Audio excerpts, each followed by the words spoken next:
ब्रह्मपुर लांचीपल्ली स्थित बहु पुरातन हरचंडी मंदिर नवीकरण प्रतिष्ठा कार्य आज आरंभ हुई जुलाई 3 तारिख पर्यंत हेब।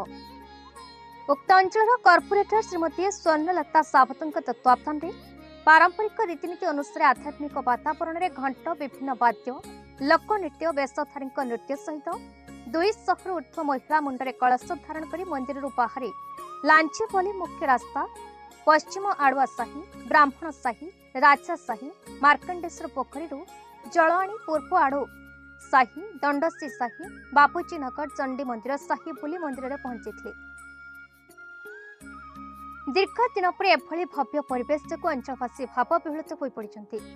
अंचल युवगोष्ठी समाजसेवी दुर्गा माधव सावत ए कार्यक्रम में जोगदे कार्यक्रम आगामी 3 दिन किपरि सुरखुर हेब से दायित्व ग्रहण कर प्रथम दिन कलश यात्रा और अन्य विधि विधान रहा आगामी 3 दिन पर्यंत समस्त भक्त और श्रद्धालु मानक पई प्रसाद सेवन व्यवस्था रही। चंडीगढ़ दिन कॉर्पोरेट सारे आसबे आमर मंदिर केंदी उत्पन्न हम आमर गाँ के हसब आम लोक मैंने के हसबे बहुत इच्छा थिला। आज जल यात्रा आसी बोली इच्छा नाला कि माँ का आदेश जो मुझे बेसी उत्साहित अच्छी एत उत्साहित मुझे कल्पना कर बुझला।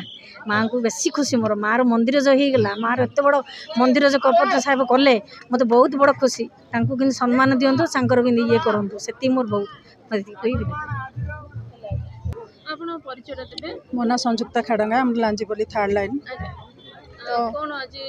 आज माँ तारा देवी कलश यात्रा तो बहुत खुशी लगुच माँ नुआ मंदिर प्रतिष्ठा हम तो लोक मैंने भी बेसी खुशी अच्छा बेसी उत्साहित भी अच्छा 3 दिन 4 दिन धरी कार्यक्रम जारी रहिबो तो कलश यात्रा तापर अंकुरारोपण एमती सब किसी अच्छी 2-3 दिन भितर बहुत खुशी अच्छी।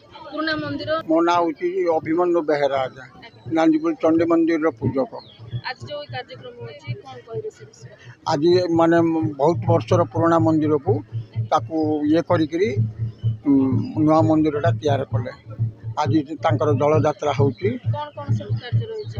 जल यात्रा आउ रत्नमुद आउ ब्राह्मण वरण ये होम ये सब कार्यकारी अच्छी सोमवार मंगलवार बुधवार 3 दिन आज 3 दिन धरिक कार्यकारी होम हम आज पूजा अर्चना बहुत अच्छी आज्ञा पूजा अर्चना से माँ जो ये हम माँ जो दिन जी से दिन 18टा आइटम हो माँ से दिन भोग हम बुझल भात डाली खेचुड़ी खीरी काकरा मुदुक बरा। मु 38 वार्ड कॉर्पोरेटर स्वर्णलता सावत।